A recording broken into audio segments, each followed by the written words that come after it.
Selamat datang Ibu, selamat siang. Perkenalkan saya Dr. Sheryl, dokter yang sedang bertugas pada hari ini. Jadi Ibu sebelum melakukan tanya jawab, saya mau mengumpulkan data-data dulu ya Bu ya. Jadi Ibu atas nama siapa? Eca, Ibu Eca ya. Umurnya Ibu? 50 tahun, Oke. Pekerjaannya Ibu? ibu rumah tangga, Oke. Ibu tinggal di mana? Pengayoman. Oke. Ibu ada yang bisa saya bantu?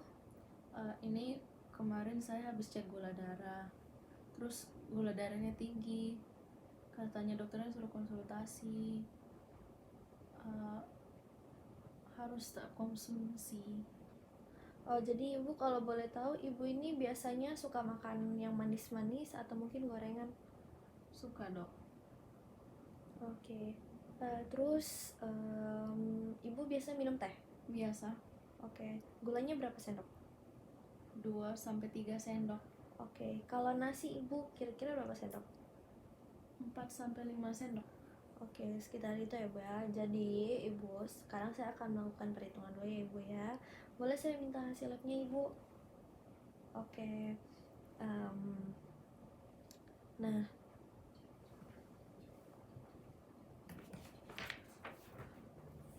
nah, em,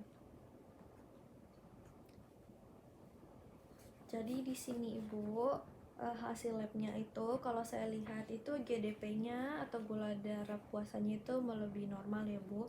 Di sini ada 156 dan normalnya itu biasanya 110. Nah, di sini itu ada GD2PP-nya itu biasanya normalnya itu 200 dan di sini itu ada 250 ya Bu ya.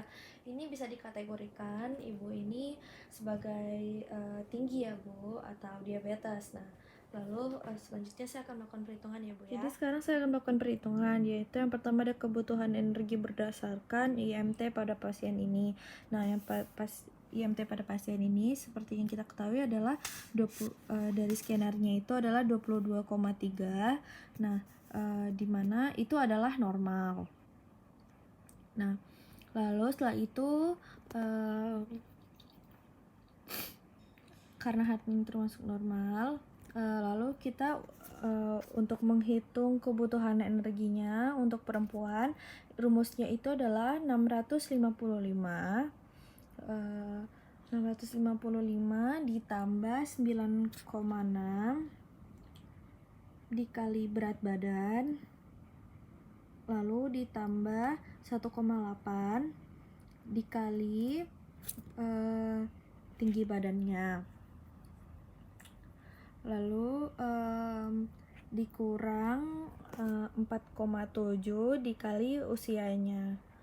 Nah, lalu kita masukkan angka sesuai rumus dan juga angka yang sudah dicatatkan, di mana 9,6 kita kali dengan tadi berat badannya itu 53 ditambah 1,8 dikali 154, lalu untuk tinggi badannya lalu dikurang dengan 4,7 dikali 50 tadi usianya kan.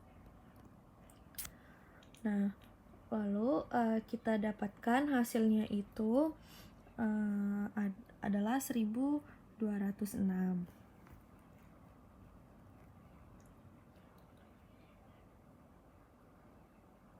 Nah, lalu ini adalah energi basalnya. Lalu kita tentukan energi totalnya, di mana rumus energi totalnya itu total daily expenditure-nya itu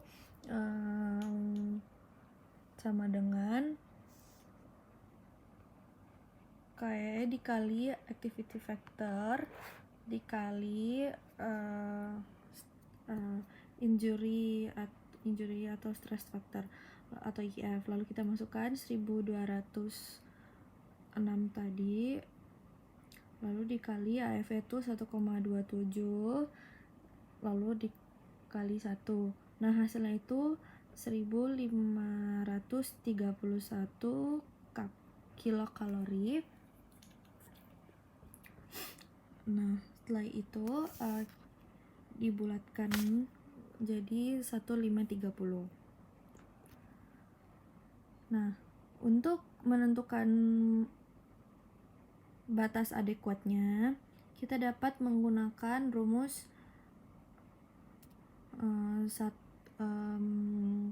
yang TDE tadi itu 1530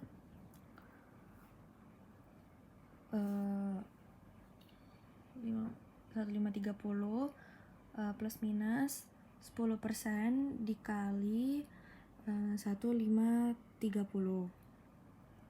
Nah, nanti itu kita dapat hasilnya itu 1683, lalu kita bulatkan menjadi 1700. Nah, lalu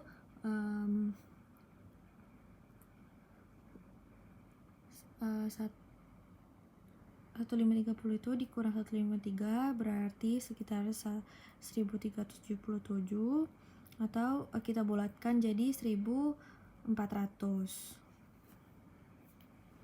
Nah, di sini saya akan menggunakan 1700-nya. Lalu selanjutnya itu adalah setelah menentukan kebutuhan energinya, kita akan melakukan penentuan komposisi makronutriennya dalam persen. Nah, untuk makronutrien itu ada 3, yaitu yang pertama itu ada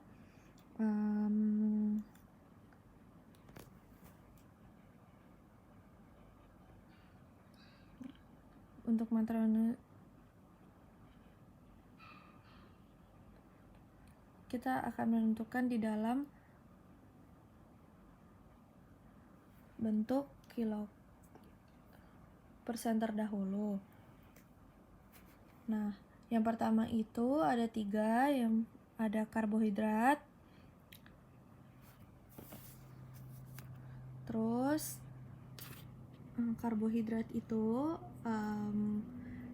dia range itu sekitar 45 sampai 65%. Untuk lemak itu dia itu range-nya sekitar di bawah 20 sampai 25%. Lalu ada protein, yaitu sekitar 10 sampai 20%. Lalu karbo sendiri itu dapat kita bagi lagi, jadi ada 2, itu ada karbo sederhana sama karbo kompleks. Nah, dia itu range dari 5 sampai 10%, yang kompleks itu 40 sampai 50%. Nah, untuk sukrosa sendiri itu dia range itu 5%, kurang lebih 5%. Nah, jadi untuk lemak itu kita bagi 3, ada lemak jenuh tunggal, sama lemak ganda. Nah, lemak jenuh itu ada 7%, tunggal itu range 4 sampai 5%, dan yang lemak ganda itu 10%. Nah, untuk jadi ini perhitungan untuk makronutrien karbonnya. Jadi ada rumusnya itu 45% dikali, kita ambil tadi yang 1700 ini, lalu kita kalikan jadi 765 kalori. Lalu 765% ini kalori itu sama dengan 191,25 gram. Nah, untuk yang kompleksnya itu 40% dikali 1700 itu sama dengan 680, atau 680 ini dibagi 4 sama dengan 170 gram. Lalu untuk yang sederhana 5% dikali 1700 sama dengan 85 kilokalori, atau 85. Lalu 85 ini dibagi 4 sama dengan 21,25 gram. Lalu untuk yang sukrosa 3% dikali 1700 sama dengan 85, atau 85 per 4 sama dengan 21,25 gram. Untuk protein, rumusnya itu dalam kilokalori itu 10% dikali 1700 sama dengan 170 kalori, atau lalu 170 ini dibagi 4 kcal untuk dijadikan ke gram, jadi 42,5 gram. Nah, untuk yang lemak 20% dikali 1700 sama dengan 340 kalori. Lalu 340 tadi itu dibagi 9 sama dengan 37,7 gram. Nah, untuk lemak jenuhnya itu 7% dikali 1700 sama dengan 119 kilokalori, lalu dibagi 9 sama dengan 13,32 gram. Nah, untuk lemak tidak jenuh itu yang lemak yang tunggal 4% itu dikali 1700 sama dengan 68, lalu 68 dibagi 9 sama 7,55 gram. Lalu 10% dikali 1700 sama dengan 170 kilokalori, lalu 170 per 9 ini sama dengan 18,88 gram.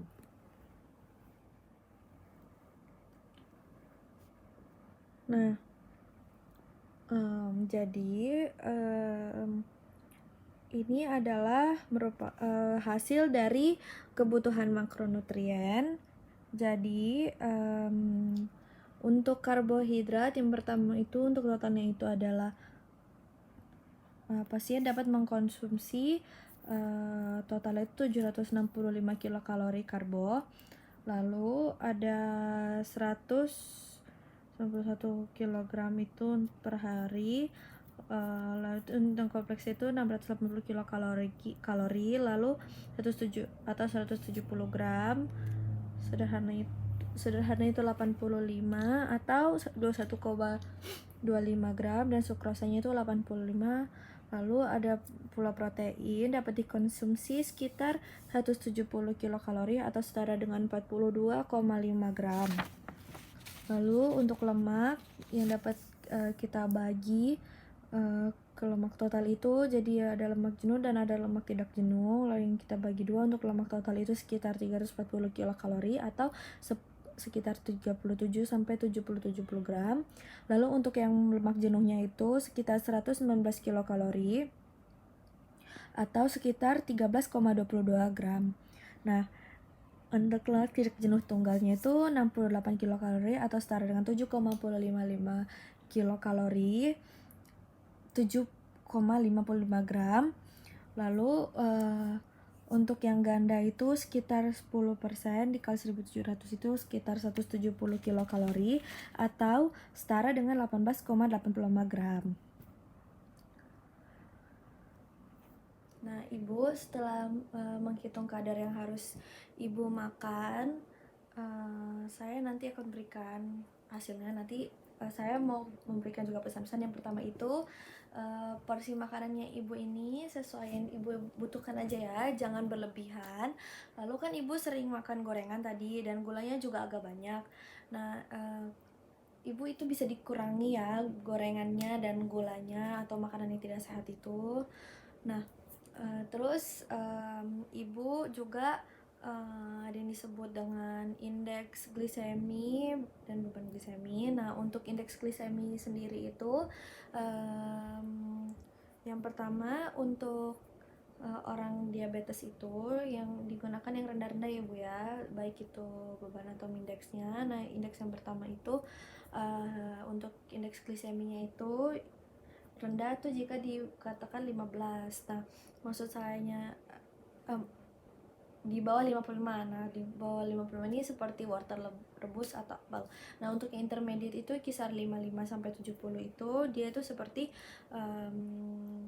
nasi putih ya Bu ya. Lalu untuk yang tinggi itu seperti kentang panggang ataupun madu. Nah, Ibu jadi yang Ibu konsumsi itu yang rendah-rendah aja ya Bu ya, dan hindari yang tinggi. Nah, untuk beban gliseminya sendiri itu range itu yang pertama itu yang terendah di bawah sekitar di bawah 15. Nah, yang Ibu konsumsi itu yang di bawah 15 ya Bu ya. Nah, itu seperti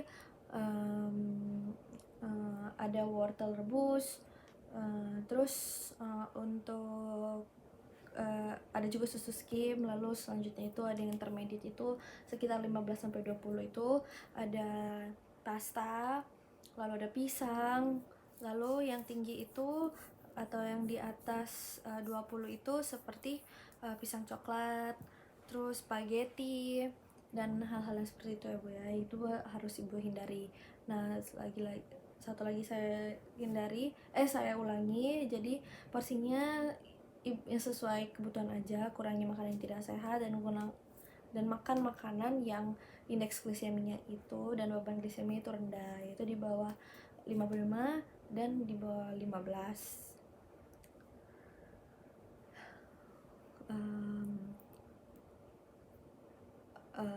Lalu selanjutnya itu adalah Ibu ini aktivitas fisiknya itu harus jalan ya Ibu. Jadi kayak banyakin olahraga supaya gulanya ini bisa merendah ya Bu. Nah jadi apa ada yang bisa saya bantu Ibu? Udah nggak ada dok. Ya, makasih ya Bu.